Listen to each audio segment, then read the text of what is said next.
Hi everyone, কেমন আছো তোমরা সবাই? সকাল সকাল আজকের ভিডিওটা কিচেন থেকে স্টার্ট করছি। তার কারণ হলো আজকে অনেক কিছু রান্না করব প্ল্যান করেছি। হ্যাঁ, আপাতত কতটা কি করে উঠতে পারবো জানি না, বাট আজকে একটা অন্য অন্য রকম আর কি রান্না করব, যেটা সবার জন্য কমন। বাট এখানে খুব একটা বেশি এই সমস্ত জিনিসপত্র আমার বিয়ের পর থেকে তো দেখিনি রান্না হয়েছে বলে। আজকে করব হচ্ছে ওল ভাতে, যেটা পেঁয়াজ লঙ্কা দিয়ে মাখবো, স্যান্ডিকে দেবো। For the very first time Sandy ওটা টেস্ট করবে, জানি না খাবে কি না। আর করব ওল আলু দিয়ে ডালনা, তো এটাও ভালো লাগে। ওল আলু দিয়ে ডালনাটা কি বলো তো, আমার আবার চিংড়ি মাছ দিয়ে বেশি ভালো লাগে। বা অনেকে আছে ছোলা দিয়ে করে, কিন্তু আমার চিংড়ি মাছ দিয়ে ওটা ভালো লাগে। এমনিটা আমার ঠিক ভালো লাগে না। তো যাই হোক, করবো আপাতত তো এগুলো ঠিক করেছি। এখন এগুলো দেখা যাক আর কি কি করতে পারি। এই যে দেখো ওলটা, আগের দিন কিনেছিলাম না ওলটা, খুব ভালো দেখে, তো মনে হচ্ছে ভালো। এবার জানি না, এটা সিটিটা দেওয়ার পরই তারপর বোঝা যাবে যে ওলের কন্ডিশনটা কি। একদম অল্প করেই দিতে বলেছি। এই বোর্ডটার নিচে না কিছু একটা আছে, যেটার জন্য বোর্ডটা ঠিক করে বসছে না। কি আছে কি জানি, খোঁজার চেষ্টা করছি। এই যে কি একটা একটুখানি চালের বোধহয় দানা পড়েছে, একটা দানার জন্য বোর্ড একদম এদিক থেকে ওদিক পুরো দৌড়াচ্ছে। তা যাই হোক, ওলটাকে সেদ্ধ যেহেতু করব, পাতলা পাতলা করে কেটেই সেদ্ধ করব, তাহলে আর বেশি সময় লাগবে না সিদ্ধ হতে। আর একেবারে আমি ডালনাটারও কেটে নিয়েই একসঙ্গে সিদ্ধটা বসিয়ে দেবো, তারপরে দুটো ডিভাইড করে নেব।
সকালবেলা স্যান্ডি বাজার থেকে মাছ এনে দিয়েছে। অনেক দিন যেহেতু কাতলা মাছ খাওয়া হয়নি, তো তার জন্য ও এরকম সুন্দর করে পেটি পিস করে মাছ, মানে পেটি পিস করে না, পেটিটাকে সুন্দর করে পিস করে নিয়ে চলে এসেছে।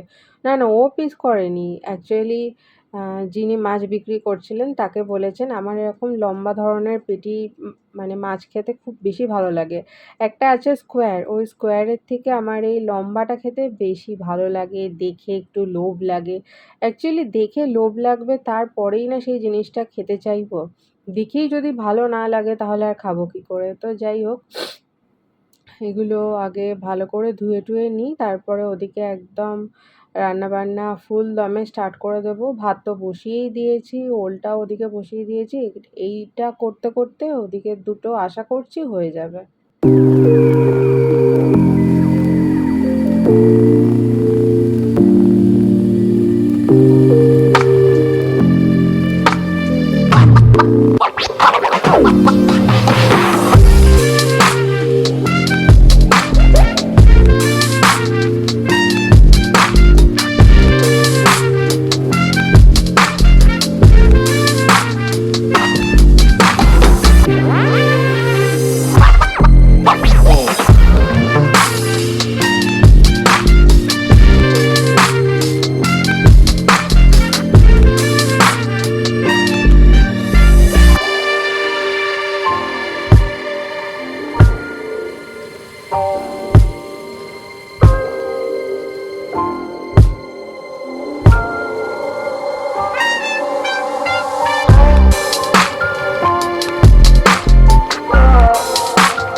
ভাজার মধ্যে কি করব ভাবছিলাম, তারপরে ভাবলাম যে কাঁকরোল তো বাজার করে এনেইছি, সঙ্গে বেগুনও এনেছি, আর আগেরও কিছুটা বেগুন ছিল। তাই ভাবলাম যে আজকে একটা কাঁকরোল ভাজি আর অল্প একটুখানি বেগুন ভাজা করে নিই, তাহলে কিছু একটা সামনের পাতে ভাজাটাও থাকলো। আর বেগুন যা এবেলা খাবে খাবে, বাকিটা ও বেলা থাকবে। আমি তো বেগুন খাই না, আমি একটুখানি কাঁকরোল খাবো, স্যান্ডিকে দেবো, এই আর কি। এগুলো সমস্ত কিছু ডিভাইড করে নেব। এবার ভাজাটা আগে বসিয়ে দিই, তারপরে বাকি রান্নাটা করব।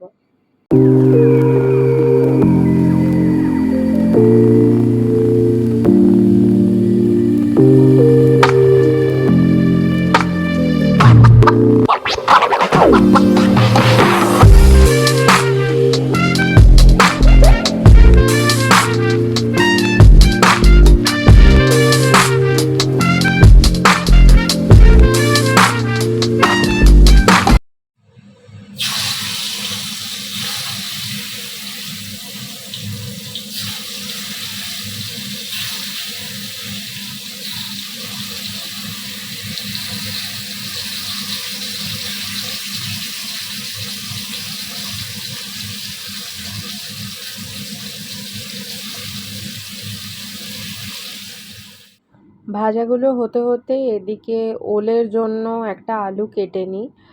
আলুটা তো অল্প একটু করে দেব, খুব বেশি বড় করে তরকারিটা করব না, অল্প করেই করব, কারণ বেশি তরকারি করলে না ভালো হয় না। আর আমি এই তরকারি এগুলো ফার্স্ট টাইম রান্না করছি, তো যাতে ভালো হয় সেই চেষ্টাটা তো অবশ্যই করব, তো নিরামিষভাবেই করব।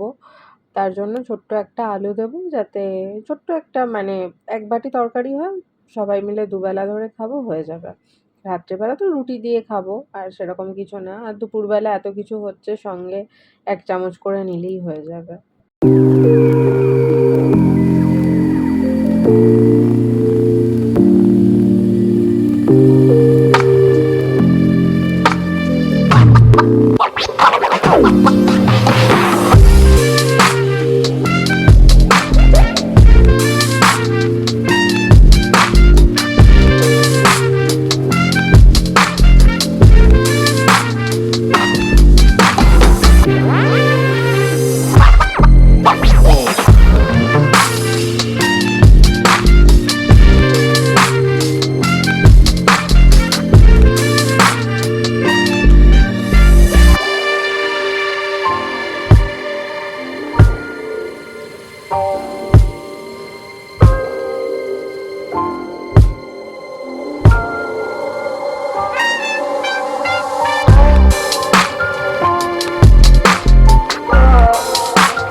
আজকেও জানো তো অনেকগুলো জামাকাপড় কেচেছি। অ্যাকচুয়ালি আমি না রোজই কাচাকুচি করতে ভালোবাসি।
ডগিটা এত বেশি চিৎকার করে, বড্ড বদমাইশ।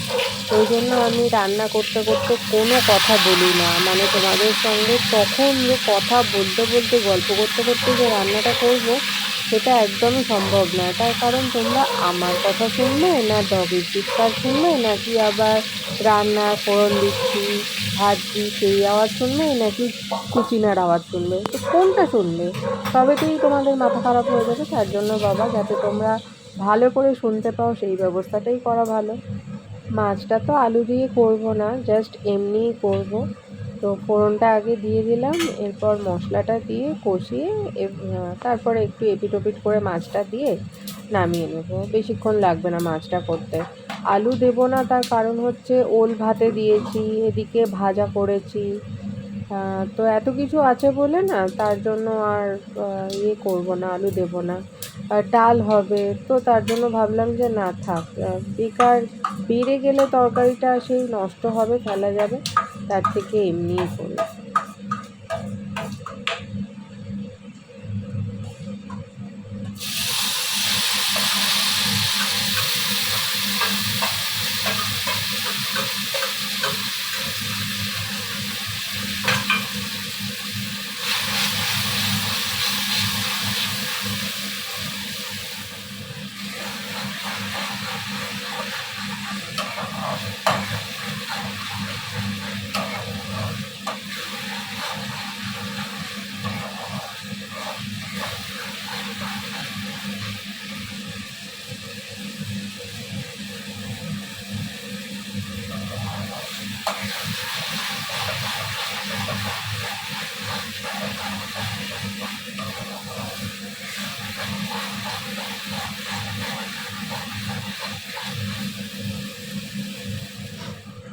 মাছটা ফট করে হয়ে গেল। বেশিক্ষণ সময় লাগবে না, সেটা বললামই মাছটা হতে।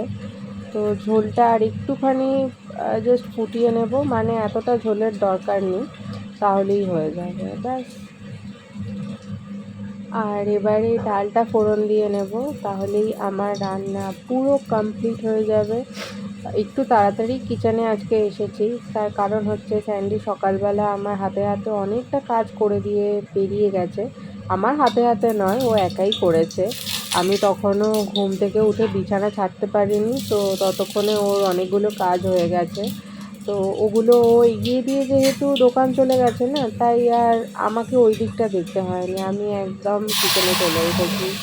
তো ও একটুখানি আমার হাতে হাতে করলে আমার এটাই সুবিধে হয়, আর কিছুই না। তবে আমি রোজ ওকে বলি না, কারণ ওরও বাইরে কাজ থাকে। তাহলে চলো, আজকের ভিডিওটা রান্না করতে করতেই শেষ করছি। দেখা হচ্ছে আবার পরবর্তী একটা ভিডিওতে। আর এই ভিডিওটা তোমাদের কেমন লাগলো সেটা অবশ্যই কমেন্ট করে জানাবে। ভালো লাগলে একটা লাইক করে দিও, আর আমার চ্যানেলকে সাবস্ক্রাইব করো, আর ফ্রেন্ডস আর ফ্যামিলি সবার সাথে শেয়ার করো। আর এখানেই দেখো একটা মজার জিনিস দেখাই, কোম্পানির ব্যাটারিতে নায়ক নায়িকাদের ফটো দেওয়া আছে। তাহলে এটা কী ধরনের অরিজিনাল কোম্পানির ব্যাটারি জানি না। তো এটা নিয়েই আমরা দোকানে হাসাহাসি করছি, হাসতে হাসতে পেট ব্যথা হয়ে যাচ্ছে। আমার লাইফে তো এরকম ফার্স্ট টাইম দেখা যে কোম্পানির ব্যাটারি অথচ নায়ক নায়িকাদের ছবি দেওয়া আছে। আমি জানি না এটা অ্যাকচুয়ালি অরিজিনাল কি না। তো স্যান্ডি বলছে যে না, এগুলো অরিজিনাল নয়, এগুলো হচ্ছে মার্কেটের কপি। আজ তাহলে আসি, দেখা হচ্ছে আবার পরবর্তী ভিডিওতে।